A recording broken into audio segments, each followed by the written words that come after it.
Listo. Hola. Hola. 1, 2, probando. 1, 2, probando video. Probando transmisión. 1, 2. Hola. Hola. Muy bien. Bien, vamos a empezar entonces con nuestra transmisión de la Lección Divina. Disculpen la tardanza, hemos tenido problemas técnicos, pero aquí estamos. Así que, con todos los chicos, buenas noches. Bien, vamos a empezar entonces con una oración al Espíritu Santo, pidiéndole a Él sus luces para que podamos nosotros tener un encuentro con Jesucristo. Recuerden que esto no es un estudio bíblico, sino que por el contrario es una manera de hacer oración con Cristo que nos habla desde su palabra, ¿sí? Entonces vamos a pedirle las luces al Espíritu Santo rezando el Veni Creator Spiritus, una oración antigua, se atribuye esta oración a Rábano Mauro, y que se ha hecho un himno tradicional en la iglesia. Lo vamos a rezar ahora en castellano y si Dios quiere, con el curso del tiempo y el aprendizaje de los muchachos, vamos a cantarlo después, ¿no? Bien, vamos a rezarlo entonces. En el nombre del Padre, y del Hijo, y del Espíritu Santo. Amén. Todos juntos. Ven Espíritu Creador, visita las almas de tus fieles y llena de la divina gracia los corazones que tú mismo creaste. Tú eres nuestro Consolador, don de Dios Altísimo, fuente viva, fuego, caridad y espiritual unción. Tú derramas sobre nosotros los 7 dones, tú el dedo de la mano de Dios, tú el prometido del Padre, tú que pones en nuestros labios los tesoros de tu palabra. Enciende con tu luz nuestros sentidos, infunde tu amor en nuestros corazones y con tu perpetuo auxilio fortalece nuestra débil carne. Aleja de nosotros al enemigo, danos pronto la paz, sé tú mismo nuestro guía, y puestos bajo tu dirección, evitaremos todo lo nocivo. Por ti conozcamos al Padre, y también al Hijo, y en ti, Espíritu, entrambos, creamos en todo tiempo. Amén. Dios te salve María, llena eres de gracia, el Señor es contigo, bendita tú eres entre todas las mujeres, y bendito es el fruto de tu vientre Jesús. Santa María, Madre de Dios, ruega por nosotros pecadores, ahora y en la hora de nuestra muerte. Amén. San Jerónimo, ruega por nosotros. En el nombre del Padre, del Hijo y del Espíritu Santo. Amén. Como les hemos avisado, tenemos hoy día un texto de San Marcos. Vamos a empezar con los Evangelios de la Resurrección. Las lecciones divinas que vamos a hacer son principalmente tocando en este tiempo pascual la resurrección de nuestro Señor Jesucristo. Así que entonces hemos propuesto este texto del capítulo 16 del Evangelio de San Marcos. La primera cosa que vamos a hacer, y esto es lo que la tradición patrística nos enseña, es leer con gran detenimiento, con mucha fijación, al punto tal de, como hicieron los grandes santos, tratar de aprendérnoslo si podemos de memoria. Entonces, la primera cosa es leer el texto. Vamos a leerlo entonces despacio, tratando de aprender las palabras, tratando de entender las palabras. Vamos a leerlo unas 2 o 3 veces, ¿sí? Entonces, primero le voy a pedir a Henry que nos dé una manito con la lectura y después de eso vamos a hacer un ratito de silencio y después vamos a leerlo nuevamente y después vamos a anotar algunas cosas, ¿sí? Ya vamos a seguir la orientación después. Bien, empezamos. Pasado el sábado, María Magdalena, María la de Santiago y Salomé compraron aromas para ir a embalsamarle. Y muy de madrugada, el primer día de la semana, a la salida del sol, van al sepulcro. Se decían unas a otras: ¿quién nos retirará la piedra de la puerta del sepulcro? Y levantando los ojos, ven que la piedra estaba ya retirada, y eso que era muy grande. Y entrando en el sepulcro, vieron a un joven sentado en el lado derecho, vestido con una túnica blanca, y se asustaron. Pero él les dice: no os asustéis, buscáis a Jesús de Nazaret, el crucificado. Ha resucitado, no está aquí. Ved el lugar donde lo pusieron. Pero id a decirle a sus discípulos y a Pedro que irá delante de vosotros a Galilea. Allí le veréis como os dijo.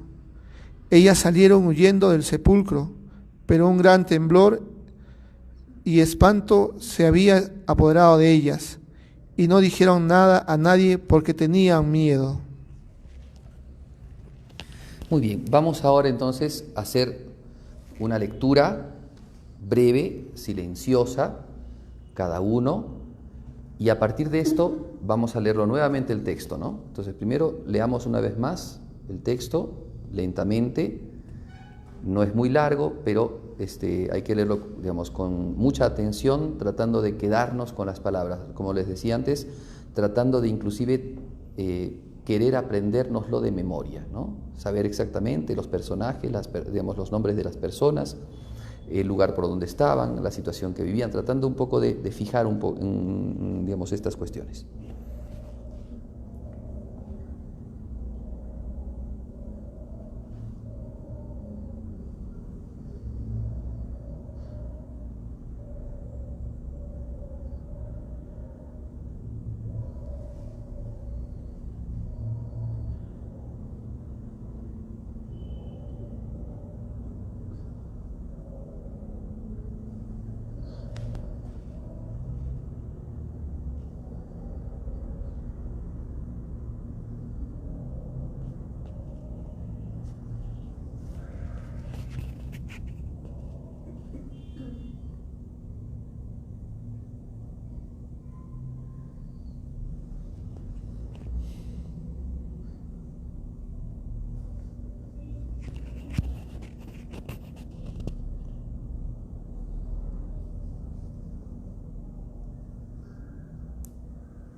Bien, ahora vamos a tocar versículo por versículo. Entonces Adán va a leer versículo por versículo haciendo un breve espacio de tiempo para que cada uno de ustedes pueda anotar lo más saltante y pongan, si es que ustedes quieran, dividan su papelito, su cuadernito, dividanlo, ¿no? Lo más saltante, lo menos comprensivo, ¿sí? Las palabras tal vez difíciles y las palabras claves.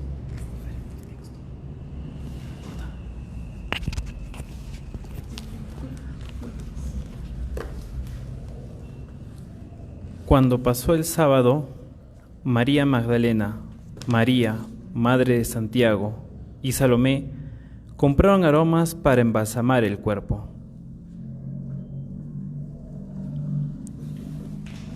Entonces ahora, según este primer versículo, traten de anotar lo que ustedes ven que les puede causar, ¿no? Un poco de dudas o alguna cosa relevante o cosas así, ¿ya? ¿Qué cosas pueden, digamos, tener ustedes aquí en este texto que les pueda, como les decía, darles algún interrogante o tal vez generar alguna duda o tal vez alguna parte importante, algo que ustedes rescaten de aquí, ¿no?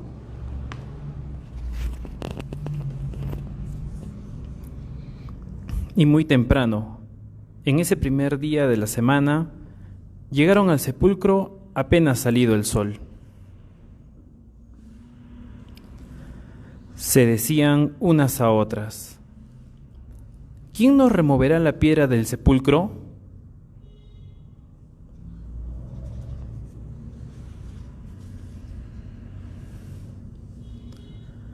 Pero cuando miraron, vieron que la piedra había sido echada a un lado, y eso que era una piedra muy grande.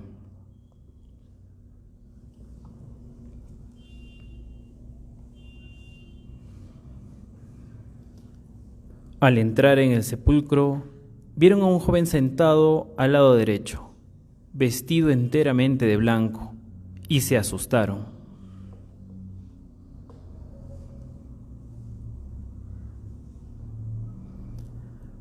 Pero él les dijo: no se asusten, ustedes buscan a Jesús Nazareno, el que fue crucificado. Resucitó, no está aquí. Este es el lugar donde lo pusieron, ¿no es cierto?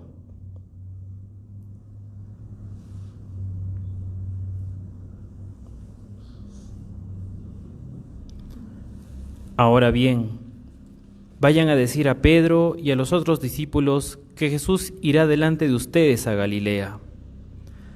Allí lo verán tal como Él se los dijo.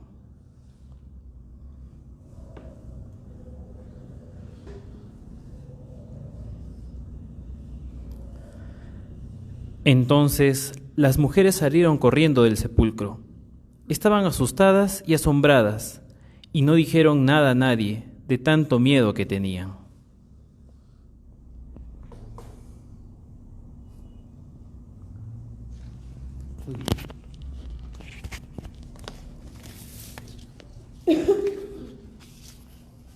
Muy bien, entonces ya han anotado algunas cosas.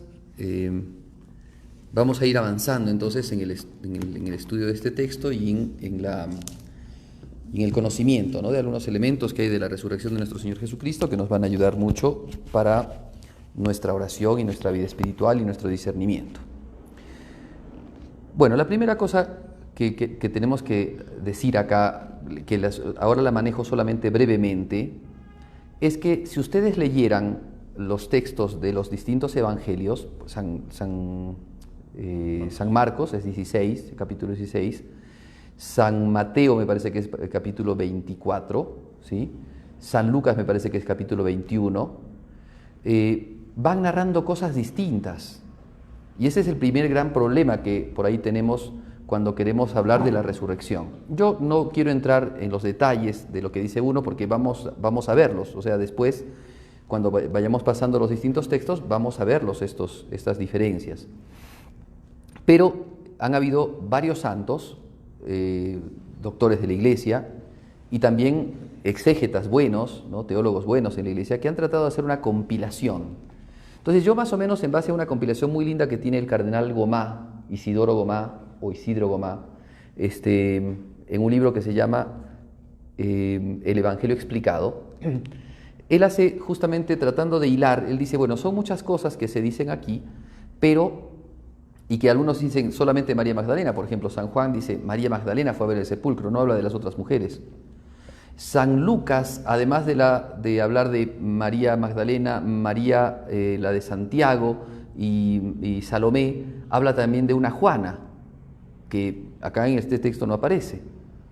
En el texto de San Mateo hay otros elementos más que aparecen con el tema de las mujeres, ¿no? Entonces, es como que no se ponen de acuerdo, ¿cierto? Al parecer, ¿no? Pero más que no ponerse de acuerdo, la realidad es que los evangelistas van narrando lo que ellos veían, y no les interesaba si es que se contraponía con otro, porque ellos contaban la historia que ellos habían visto, la historia que ellos sabían, en el caso, por ejemplo, de San Mateo, en el caso de San Juan, ellos vieron estas escenas. En el caso de San Marcos, las escucharon de San Pedro. En el caso de San Lucas, las escucharon de otras personas y tal vez del mismo San Pablo, que las habría escuchado a su vez de los apóstoles. Entonces, tenemos no distintas versiones, sino distintas miradas de un mismo acontecimiento, ¿ya? O sea que lo más relevante aquí es darse cuenta de que si bien uno nos da un detalle, otro nos da otro detalle, y a veces esos detalles podrían resultar hasta contradictorios, porque fue una mujer, fueron dos, fueron tres, fueron cuatro, lo más importante aquí es ver cómo estos van detallando, ¿ya? Y ver cómo esto fue justamente un acontecimiento, que así como cuando hay un acontecimiento, una persona dice, yo estaba de la vereda de enfrente y vi cómo se hacía esta cosa, y el que estaba al lado de la persona cuenta otros detalles, pues así también se da en la resurrección, ¿ya? Entonces la primera cosa, yo les voy a contar cómo lo esboza el cardenal Gomá. En este libro que se llama, entonces, El Evangelio Explicado, él dice, fueron las mujeres, todas las mujeres, digamos, las que menciona el Evangelio, ¿no? Juana, María Magdalena, la de Cleofás, la de Salomé, ¿cierto? La de Santiago. Inclusive en la traducción que hace la Vulgata dice María la madre de Santiago, ¿ya? Pero bueno, un detalle. Fueron todas las mujeres, fueron a ver el sepulcro. Había habido un terremoto antes. Comenta San Jerónimo que tal vez el terremoto fue el momento de la resurrección de Cristo, pero sencillamente lo sugiere. Van entonces de camino y se preguntaban quién nos removerá la losa del sepulcro, ¿no? ¿Quién nos removerá la piedra? No cuenta San Marcos algo que sí cuenta San Mateo. Los judíos, los magistrados judíos que habían hecho matar a Jesucristo, le fueron a ver a Pilato y le dijeron que pusiera una guardia y que pusiera un sello en la piedra. Eso no lo cuenta San Marcos, pero sí San Mateo. Entonces, no solamente que ellas podían preguntarse quién nos abrirá la puerta, de hecho nadie les iba a abrir la puerta del sepulcro, porque estaba prohibido, habían puesto un sello y no podían entrar. Pero ellas en San Marcos van caminando, no habla del terremoto, y entran, digamos, están en el sepulcro, entran al sepulcro, pero María Magdalena, dice el cardenal Gomá, se va corriendo a buscar a Pedro y Juan. ¿Y qué es lo que les dice? Se han robado al Señor y no sabemos quién lo ha puesto. ¿Dónde lo han puesto? ¿Quién narra esto? San Juan. Entonces van corriendo Juan y Pedro hasta el sepulcro. Ya para eso las otras mujeres han escuchado lo que el ángel les ha dicho. Unas han visto al ángel que estaba encima de la piedra, según San Mateo. Otras han visto a este ángel que está dentro del sepulcro y que les ha comentado, ¿no? Y la misma María Magdalena ha visto a otro ángel, o a uno de estos ángeles, porque entra al sepulcro después de que entraron Pedro y Juan, se van las mujeres, tal vez se cruzan en el camino o van por caminos distintos. La cosa es que las mujeres también lo ven a Jesucristo, y después, al llegar Pedro y Juan, no ven a Cristo, ven las vendas y ven el sudario, y se vuelven, y Juan dice que él vio y creyó. Pero después se queda María Magdalena, y esto ya lo cuenta el evangelista San Juan, ¿no? Que ella se quedó en el sepulcro, un ángel le habló y ella no le hizo caso al ángel. Mujer, ¿qué buscas? ¿A quién buscas? Se han llevado a mi Señor, no sé dónde lo han puesto. Y el mismo Jesucristo se aparece a María Magdalena, y Jesucristo le dice, la llama por su nombre, y ahí recién lo reconoce, porque pensaba que era el hortelano. Y entonces hay un diálogo, ¿no? Le dice Jesucristo: suéltame, voy al Padre, a mi Padre y a vuestro Padre, a mi Dios y a vuestro Dios. Y entonces las mujeres comunican esto después, ¿ya? Más o menos es así el relato, ¿sí? Como lo explica el cardenal Gomá. Bien, ahora nosotros nos sujetamos a este comentario, a este evangelio de San Marcos, ¿ya? Vamos a ver entonces de a poco. Bueno, hasta ahí, ¿alguna duda, pregunta? Hasta lo que venimos hablando, ¿alguna duda o pregunta? ¿No? Todo tranquilo, bien. Algunos detalles, ¿no? Vamos a ver entonces los versículos, ¿sí? Algunos detalles para tomar en cuenta. A ver, la primera cosa que dicen es, pasado el sábado, ¿cierto? Nos están entonces involucrando en la cuestión temporal, ¿no? Ya había pasado el Viernes Santo de la muerte de Jesús, ya había pasado el sábado de la Pascua, ese día solemne judío, y entonces ahora, el primer día de la semana, ¿sí?, María Magdalena, María la de Santiago y María Salomé compraron aromas y fueron a ungirle a Jesús. Bueno, el tema de los aromas, cuando los compraron, si muy de madrugada, podría haber sido muy de madrugada, podría haber sido antes, ¿no? O sea, habría que ver, la cosa es que muy de madrugada fueron a comprar aromas para terminar de hacerle este trabajo que se hacía con los muertitos, ¿no? Los difuntos. En el tiempo de los judíos eran embalsamados para que no se tomaran corrupción, en tan corto tiempo. Entonces, por la descomposición de los cadáveres, ¿no?, les ponían aromas y les ponían aloe y les ponían un montón. La mirra también servía para esto, ¿no? Entonces, todas estas cosas eran para embalsamar. O sea, ellas se iban a buscar el cuerpo de Jesús muerto. Es una cosa importante, ¿ya? Según como va contando el texto. Y entonces se preguntaban, ¿no?, ¿quién abriría la puerta del sepulcro? Y encuentran el sepulcro removido, ¿no? Ya es más o menos ya la historia que va contando San Marcos. Y al entrar al sepulcro, entonces una persona, ¿cierto?, un joven, dice, porque no dice tampoco que es un hombre ni es un niño, sino que es un joven, les habla y les dice, ¿no?, buscáis a Jesucristo el Nazareno, el que fue crucificado, ha resucitado, ¿no? Mirad el lugar donde lo habían puesto. Entonces después dice, vayan entonces ahora a decir a los discípulos y a Pedro, ¿sí?, que os precederá en Galilea, y allí le veréis. Las mujeres salieron y estaban con temor y estupor, dice, ¿no?, miedo, y entonces no hablaron nada, se apoderó de ellas, ¿no? No hablaron nada por el miedo que tenían. ¿Sí? Bien, hasta ahí entonces el texto, ¿sí? Vamos a entonces ir viendo algunos elementos. Primero, es importantísimo, porque lo narra así, la primera cosa de la resurrección es el día. O sea que nos cuenta el día de la resurrección. ¿Cuál es el día de la resurrección? El primer día de la semana, ¿cierto? Que para nosotros es el domingo, ¿sí? Esto es importantísimo porque esto quedó en la vida de la iglesia, en la vida litúrgica de la iglesia. Es el domingo el que se apareció Jesucristo. Acuérdense, ese primer día de la semana se apareció primero, entonces, a este grupo de cristianos, a los discípulos de Maús. Después en la noche a los discípulos todos juntos en el cenáculo. Después al siguiente domingo se apareció a los discípulos, estando ya ahora Tomás entre ellos, los primeros días de la semana. Recuerden ustedes, porque esto quedó en la vida de la iglesia tan grabado que por eso la iglesia se reúne los primeros días de la semana. O sea, no solamente entonces como una tradición, sino por la contundencia de lo que significa el primer día de la semana. El domingo es el día del Señor, justamente porque es el día en que resucitó Cristo y es el día que se mostró Cristo a los discípulos, ¿no? Al mundo. Cristo se hizo luz del mundo. Cristo, mostró el camino, ¿no? El camino de la vida eterna a los cristianos el primer día de la semana. Entonces esto es significativo para nosotros, ¿no? No es algo solamente, no es solamente una anécdota, algo que podría haber sido en miércoles, en jueves, ¿me entienden? De ahí justamente la relevancia que tiene para nosotros el domingo, ¿ya? De aquí parte. Los cristianos tenemos como cosa propia, como día particular propio nuestro, el domingo, el día del Señor, ¿sí? Hasta ahí entonces es una cosa importante. Y por eso es que el Evangelio nos lo cuenta, y los evangelistas nos lo cuentan, ¿eh? Y nos cuentan también que, además de reunirse, por ejemplo, en los Hechos de los Apóstoles, se reunían los sábados, los que venían del judaísmo, pero los primeros días de la semana se reunían todos y se reunían a la oración, ¿no? A la oración que hacían y a la fracción del pan. Cosa que está en San Lucas ya va narrando en los Hechos de los Apóstoles y nos va diciendo justamente lo que hacían. ¿Qué hacían los domingos? O sea, una vez que el Señor resucita y sube al cielo, ¿qué hacían los domingos los cristianos? Se reunían, ¿no?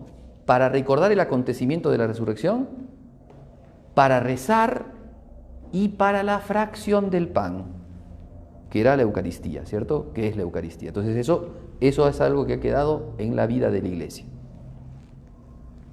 El primer día de la semana. Entonces nosotros somos... Bueno, ¿y cuántas cosas se podrían decir de aquí, ¿no? A partir de esto, el recuerdo del primer día de la semana, cuánto nos enseña a nosotros, ¿no? Entonces, qué especial que tiene que ser para nosotros el primer día de la semana.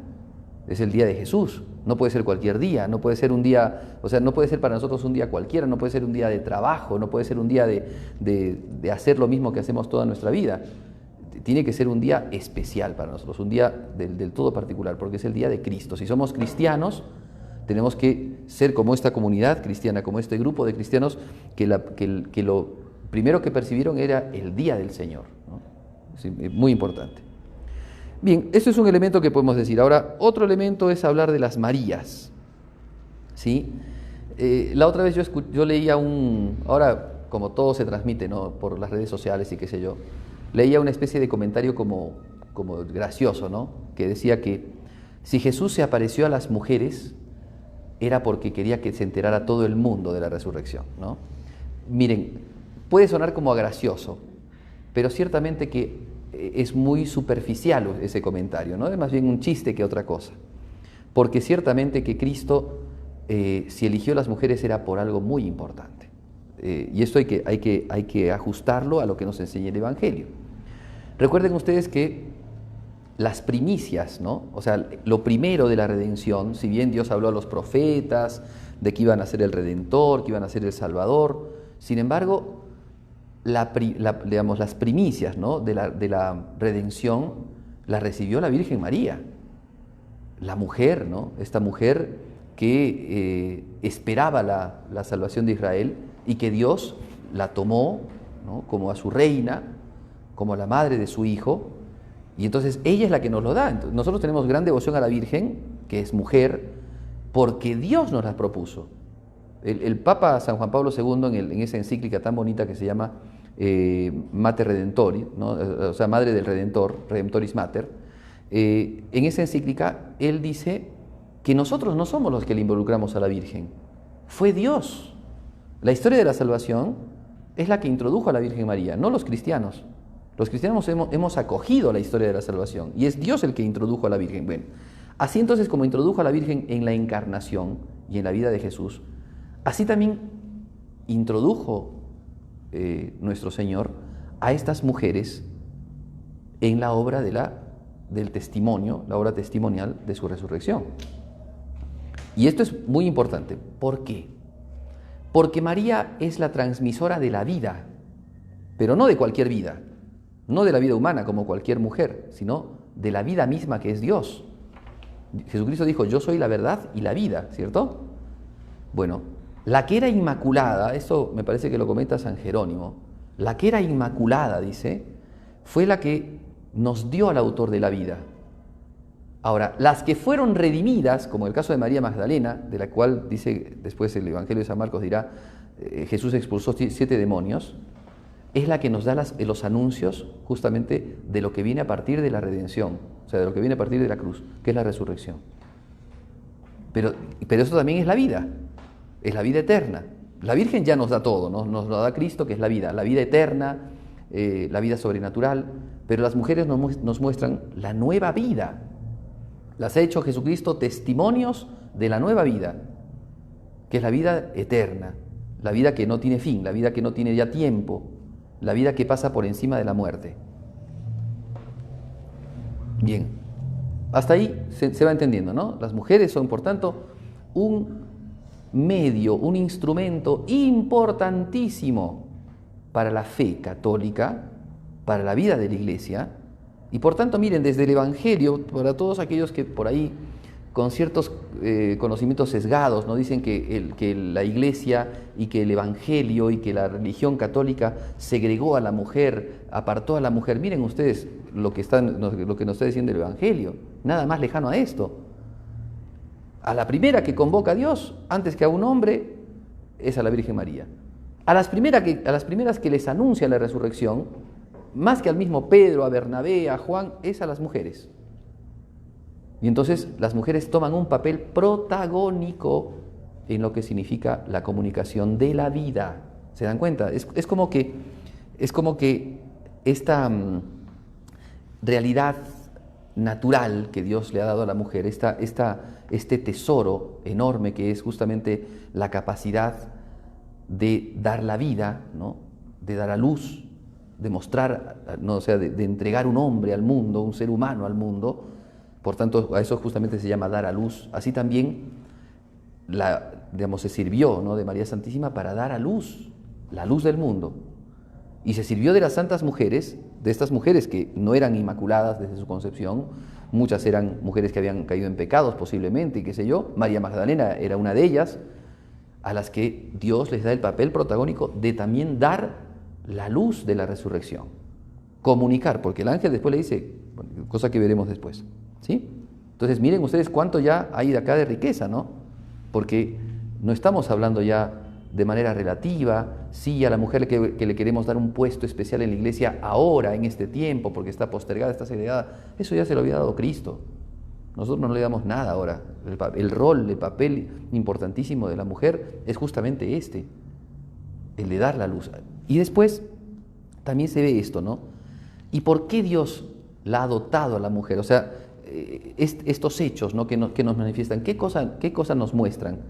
Primero, la delicadeza, la femineidad. Es una cosa, tanto podríamos hablar de acá de este tema, de la femineidad. Hoy día que está todo este tema del feminismo, que lo que está haciendo más bien es generar la irrupción y la negación y la deformación de la femineidad.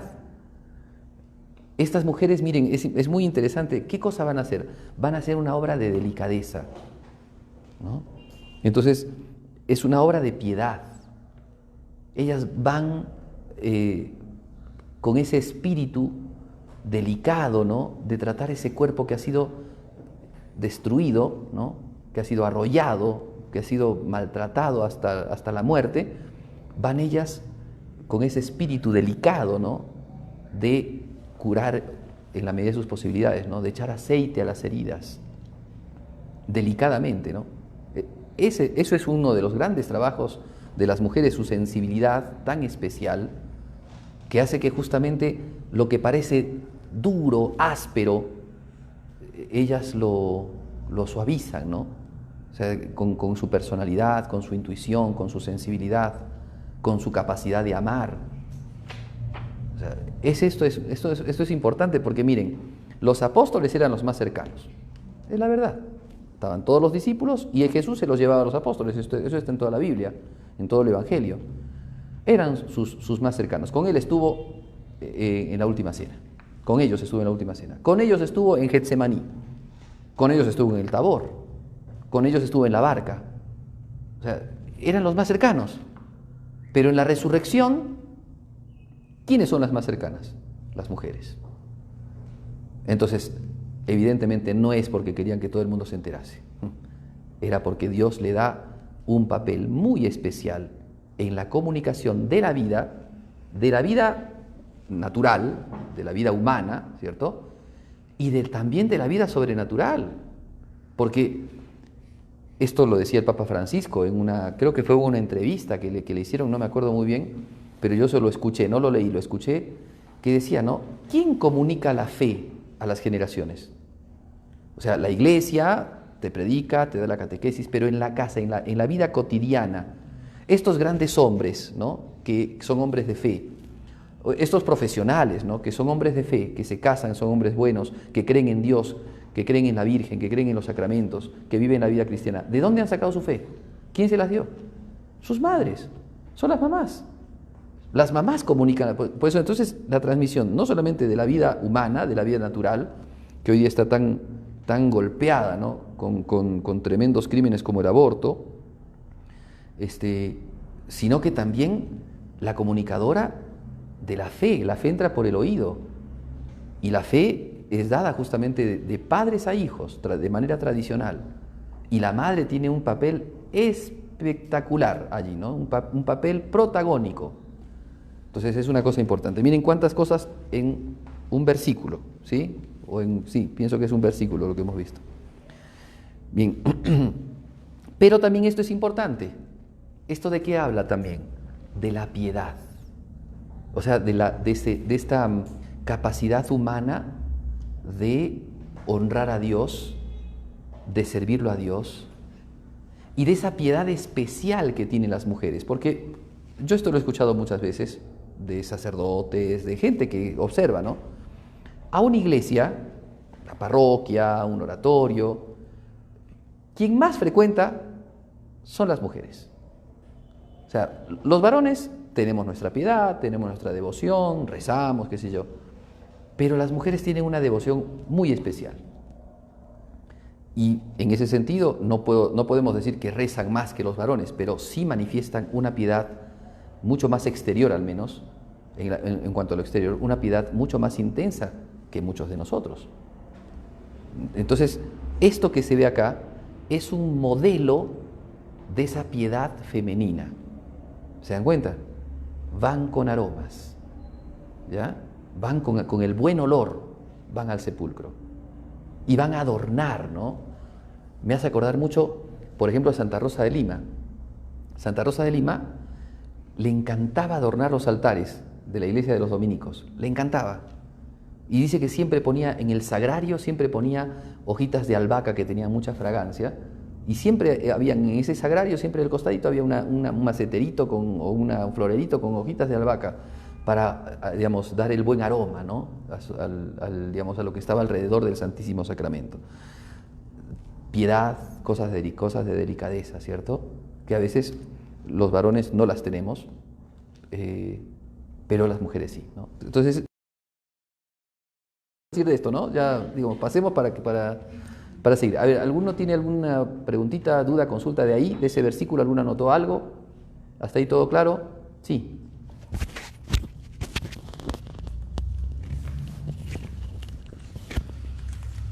Sí, bueno, el versículo empieza, si bien narrando el tiempo, no nos sitúa en el tiempo, hay una parte que dice que fueron temprano los otros cristianos, ¿no?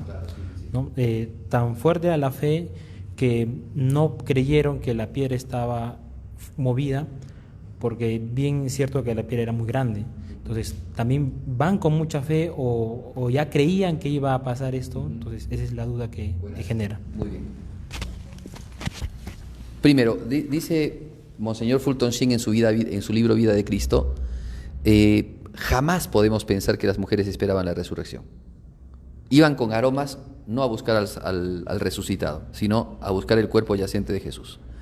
O sea, sería una visión totalmente equivocada el hecho de pensar que las mujeres iban a buscar a Jesucristo. Pero sí, en eso sí tienes mucha razón, porque en este tema justamente de la piedad y la actitud de las mujeres, es que justamente estaban las mujeres que se salían de la vaina, ¿me entiendes? O sea, querían ir a ver a Jesucristo, querían ver o sea, habían vivido tantas cosas con Cristo, habían interiorizado tanto el amor a Jesucristo, que no querían hacer otra cosa que ir a verlo.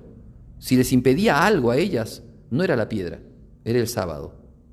El sábado judío, que era una ley estrictísima, donde no podían hacer ningún tipo de trabajo, era lo que justamente ellas las retenía.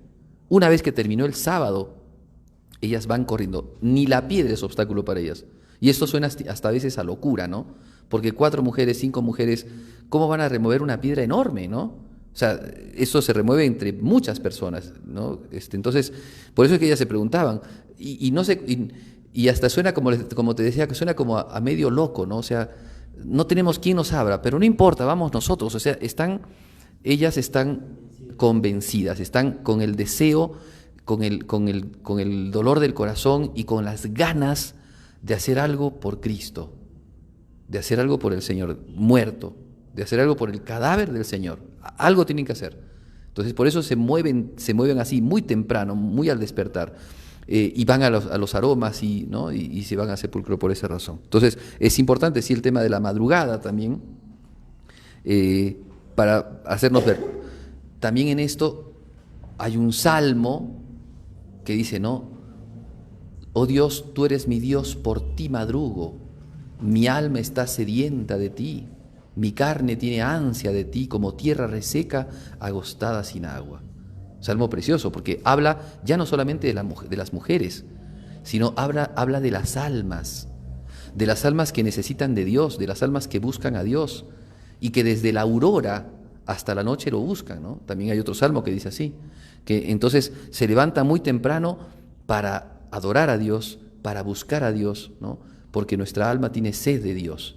Entonces esto manifiesta justamente las mujeres, la sed que tenemos. Cristo era para ellas el motor de sus ilusiones, su esperanza, y su esperanza se había truncado.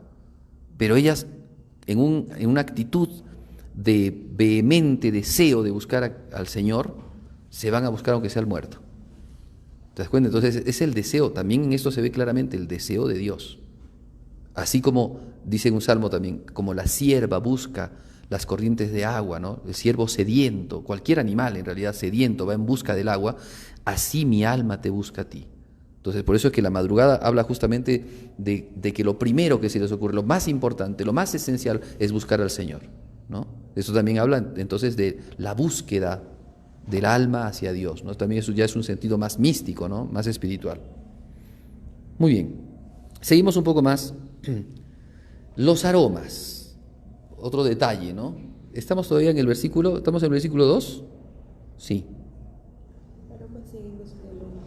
Sí, bueno, entonces los aromas. Compraron los aromas es versículo 1 todavía, ¿no? Bueno, los aromas, como les decía antes, eran estos aceites perfumados, ¿no? Acuérdense de ese perfume de nardo que Jesucristo recibió de parte ¿no? de María, y que Judas se le enojó porque se podía haber vendido ese perfume por 300 denarios, y decía, pero Judas porque era ladrón, no porque amara a los pobres. Entonces está el tema de estos aromas. Jesucristo le dice a Judas, ella, María, había adelantado mi sepultura. ¿Ya? Bien interesante, ¿no? Porque es esta misma María la que antes había derramado el perfume de nardo, antes de la pasión, y después del perfume de nardo, porfía con sus perfumes. ¿Se dan cuenta? Bueno, en la historia, ¿cierto?, se puede entender claramente entonces cuál era la razón por la cual se llevan esos aromas. Pero también aquí se pueden hacer interpretaciones espirituales, ¿no? No solamente literales, sino también espirituales. Y por ejemplo, los santos padres, me parece que San Beda el Venerable, dice cuando habla acerca de los aromas, que justamente para nosotros los aromas, ¿no?, el buen olor de Cristo, que dice San Pablo, son las virtudes. O sea que así como estas mujeres, pacientes, ¿no?, pero también llenas de amor, humildes, pero también llenas de heroísmo, porque en esto sí, hablo de otros versículos más que están más atrás, ¿no? Los apóstoles todos huyeron, todos se fugaron, quedó solamente San Juan. ¿Quiénes son las que estuvieron al pie de la cruz? Las santas mujeres. O sea que, ¿quién tuvo? La tradición cuenta, ¿no? La Verónica, esa mujer que agarra su toca, ¿no?, y veía el cuerpo todo sangrado de Jesucristo y le toca, ¿no?, con su toca le seca la sangre y las salivas a Jesucristo y deja a Jesucristo sus huellas, ¿no?, su rostro queda en la toca de la Verónica. Eso es un acto de valentía. Cuando todos lo están atacando, ella salir y limpiar al que están a todos atacando, se dan cuenta, es un acto de valor. El quedarse ahí, ellas, las santas mujeres, estas mujeres que lloraban por Jesucristo, y Jesucristo le dice: no lloren por mí, lloren por vosotras y por vuestros hijos. Esos actos de piedad de estas mujeres eran actos heroicos. Entonces se ven aquí virtudes. Estas mujeres han conseguido virtudes. Heroísmo. Ellas son, digamos, servicialidad. Ellas no piensan en sí mismas, piensan en el Señor. ¿Se dan cuenta? Entonces, dice San Beda Venerable, fueron con los aromas de sus virtudes a buscar a Cristo. Y eso es el itinerario de la vida cristiana. El cristiano en esta tierra tiene que conquistar virtudes, ¿no? La paciencia, la humildad, la magnanimidad, la bondad de corazón, la servicialidad, la estudiosidad, evidentemente la caridad, ¿no? Y con esas virtudes, que son aromas, con ese buen olor, se ha de presentar ante Cristo. ¿Ya? Cuando nosotros nos presentamos a la misa, que es como la anticipación, ¿no?, de la vida eterna, nos tenemos que presentar al Señor con nuestras virtudes. O sea, ¿qué te hemos entregado, Señor? ¿Qué hemos hecho por ti en esta semana? ¿Qué actos, qué virtudes hemos granjeado, ¿no? ¿Qué virtudes hemos conseguido? Tú me has dado los dones, ¿no? ¿Se acuerdan de la parábola de los talentos, ¿no? La parábola de las minas. Tú me has dado tantos talentos, ¿cuántos te devuelvo yo? ¿Qué virtudes he conseguido? Bien, los aromas son la caridad, decía San Beda. La caridad, porque concretamente era una obra de caridad. Ellas iban a hacer una obra de caridad. Enterrar a los muertos es una obra de misericordia, ¿no?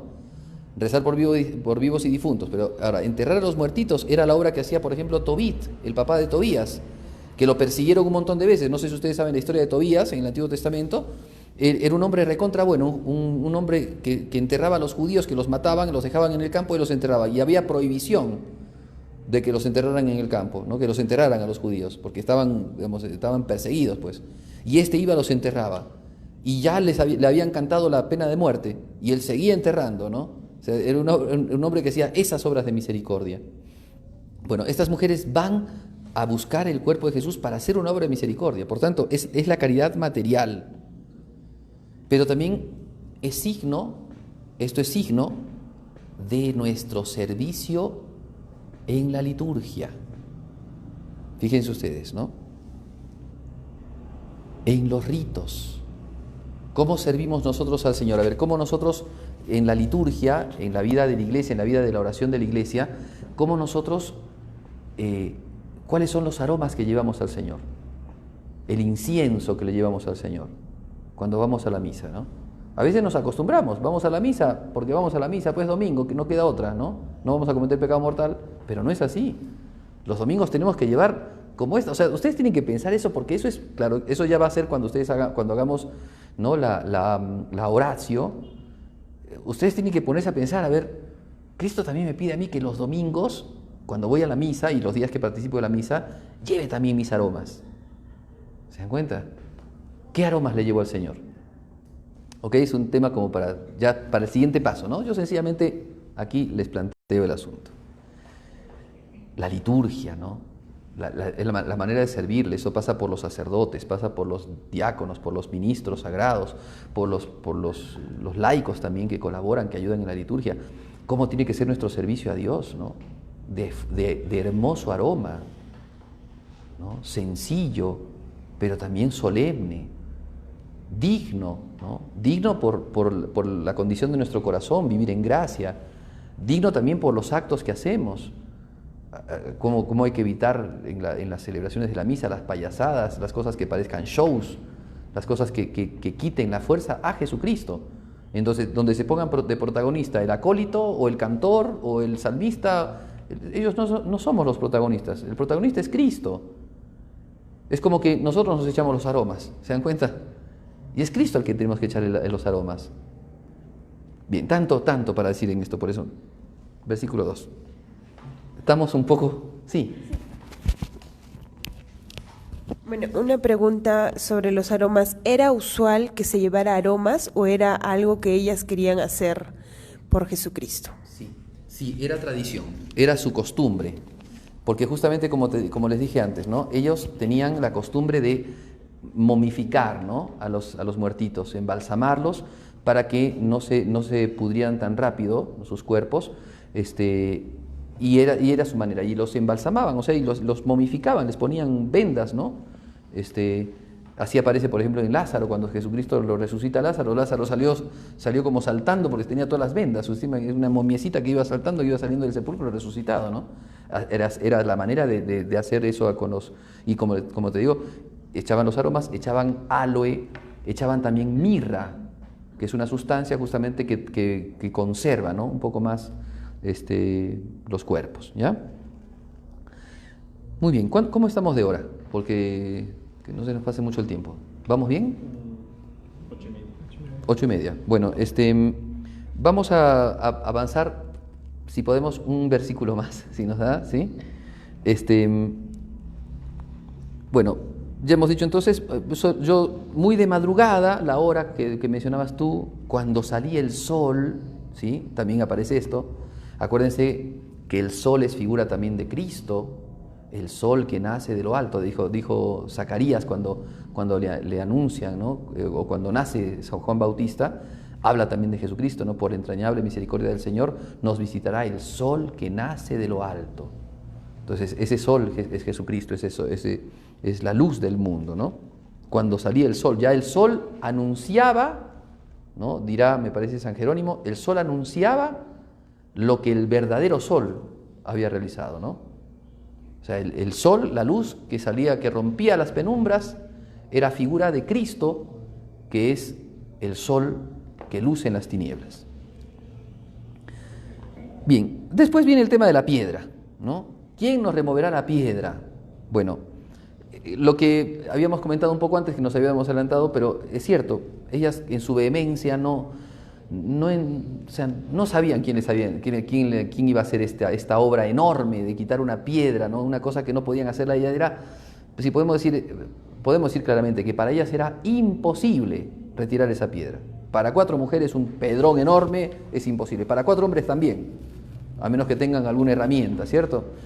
Pero era imposible para ellas. Sin embargo, ellas iban, porque no confiaban. Ese es el tema, ¿no? Ahí se rompe ya la cuestión humana. Ya no confían ellas en ellas mismas. Dios dispondrá, Dios mostrará. ¿Cómo va a pasar? No sabemos, pero nosotros vamos a cumplir nuestro objetivo. Bien, este tema de la piedra es también un elemento que nos puede hablar de los obstáculos que tuvieron que vencer los apóstoles, que tuvieron que vencer las santas mujeres, que tuvieron que vencer muchos cristianos. Y de hecho, ¿cuántos obstáculos tenemos que vencer nosotros para ser buenos cristianos? ¿No? Obstáculos de afuera, del mundo, que no entiende el cristianismo, que no nos entiende y que nos juzga de mojigatos o de hipócritas o de santulones, ¿no?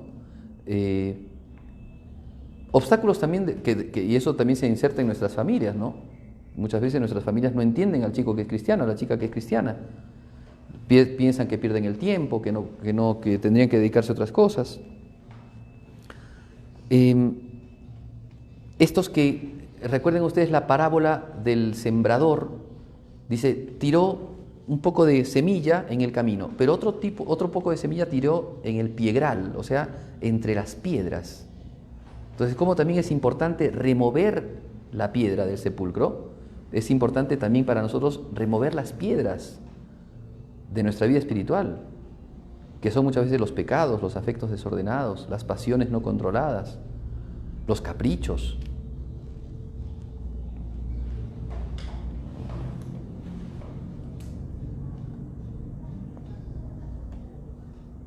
Bueno, San Jerónimo dirá, la piedra removida es señal de cómo Dios devela sus misterios a los que son humildes, a los que son sencillos de corazón.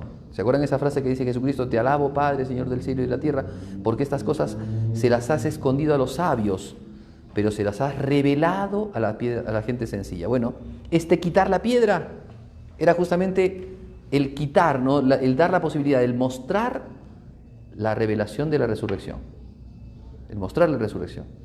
Y eso es lo que Jesucristo cumple, ¿no? Al remover la piedra, quita el velo que impedía al hombre contemplar esto que es el resultado de la cruz, que era la resurrección.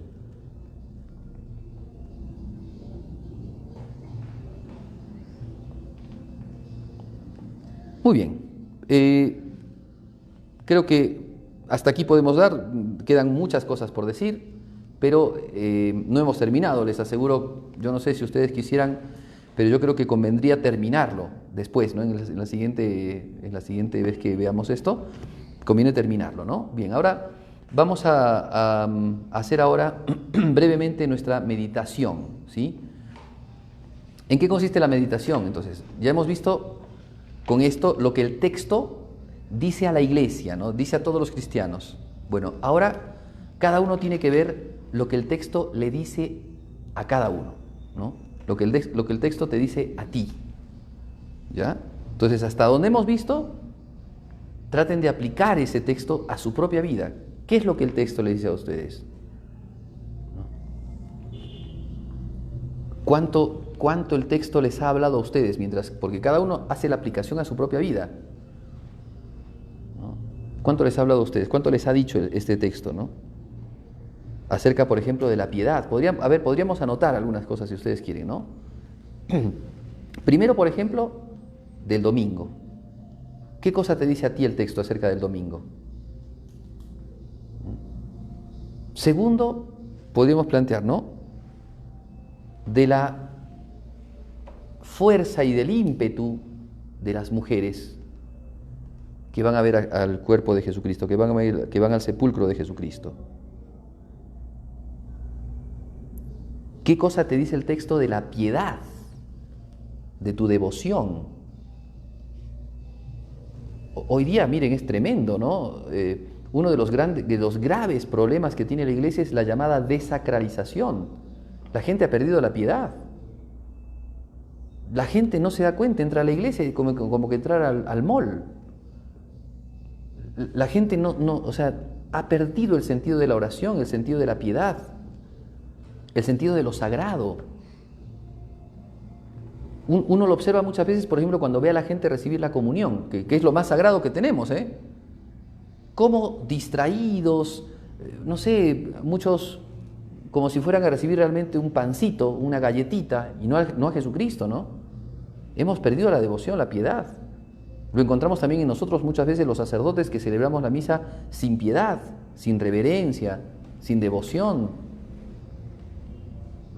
Lo encontramos, no sé, en la gente que no le enseña a los niños, por ejemplo, a comportarse en la iglesia, porque está bien que los niños hay que traerlos a la iglesia, no hay que dejarlos en la casa, hay que traerlos, pero hay que enseñarles cómo se portan en la iglesia. Se da cuando, por ejemplo, nosotros tocamos las cosas sagradas, nuestro rosario, no sé, las estampitas, las medallitas que tenemos, que son cosas que nos llevan a la devoción. O cuando, por ejemplo, cuando planteamos nosotros que pertenecemos muchos a movimientos, grupos, asociaciones y cosas así, a ver cómo es nuestra piedad, ¿no? cómo es nuestro trato con las cosas sagradas. Bien, la delicadeza, después es otra cosa importante, ¿no? La delicadeza del trato con Dios. Qué pena que da justamente en ese proceso de desacralización, cuando hay gente que piensa que a Jesucristo, que va a sentirse más pleno en su cristianismo cuando a Jesucristo lo degrada, lo trata de el flaco o el barbón o cosas así, ¿no? Desagradables. Porque no es así. Es nuestro amigo, pero también es nuestro Señor. Bien, después, ¿no? Las mujeres, ¿no? Los aromas, nuestras virtudes, nuestra caridad, nuestra servicialidad. Después también podemos ver qué es lo que nos dice el texto acerca de los obstáculos que tenemos nosotros para encontrarnos con Cristo. Miren, yo les voy a dar una apreciación que yo veo, ¿no? ¿Cuántas veces he visto chicos o chicas que iban a parroquia, ¿no? O movimientos? Se ponen de enamorados, nunca más pisan la parroquia ni el movimiento. Es como que cambiaron, ¿no? Cambiaron a Cristo por la enamorada o a Cristo por el enamorado. Y uno dice, acá anda mal algo, ¿no? Porque eso no tiene que ser así. El noviazgo, el enamoramiento tiene que servirte para amar más a Jesucristo, no para alejarte de Él. Pero eso significaba entonces que su piedad, su modo de vida, no estaba siendo tan contundente, y entonces ahora esto es un obstáculo para llegar a Cristo. En vez de ser una puerta, un puente, es un obstáculo, ¿no? O no solamente eso, a veces los estudios, a veces el trabajo, a veces los amigos. ¿Cuántas cosas hay? Muchas cosas hay que pueden ser obstáculos, piedras que no removemos, ¿no? Hay algunas piedras que no podemos removerlas. Entonces, ¿qué debemos de hacer? Debemos de pedirle a Dios, que para Dios nada hay imposible. Entonces, bueno, ¿sí? Se trata de ver eso. Bien, y después, cómo este texto nos habla también de que Dios tiene tanta compasión de nosotros que nos